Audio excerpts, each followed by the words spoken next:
আসসালামু আলাইকুম বন্ধুরা, আজকে যাবো রিমোট ডিভাইসে। ঠিক আছে, আজকে আমরা রিমোট ডিভাইস চেক করব যে আমার ডিভাইসকে হ্যাক করে চালাইতেছে নাকি আমি চালাইতেছি, এটা চেক করব আজকে।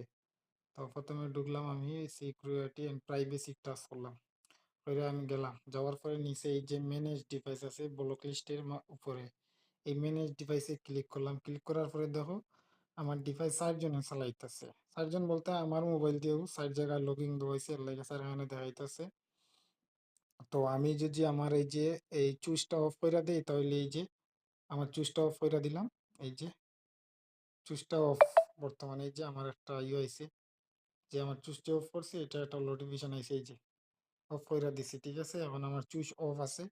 এখন আমার ডিভাইস কোনো মায়ের ফুট নাই যে আমার ডিভাইস লগইন দিতে পারবো আমার পারমিশন ছাড়া। ঠিক আছে,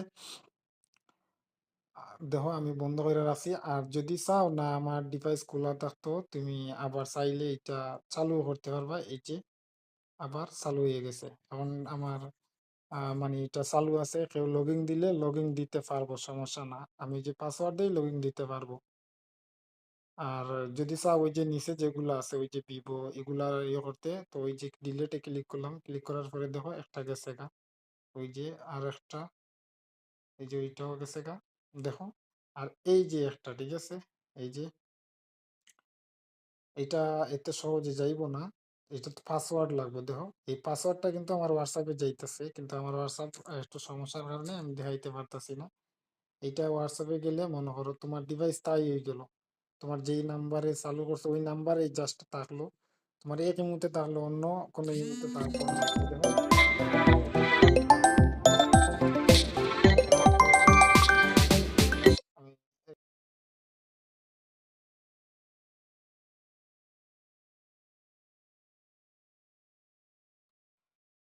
আমি ওয়েট, তো এই যে এখন এস এম এস এর মাধ্যমে যাইব। এই যে এখন এস এম এস আসবে।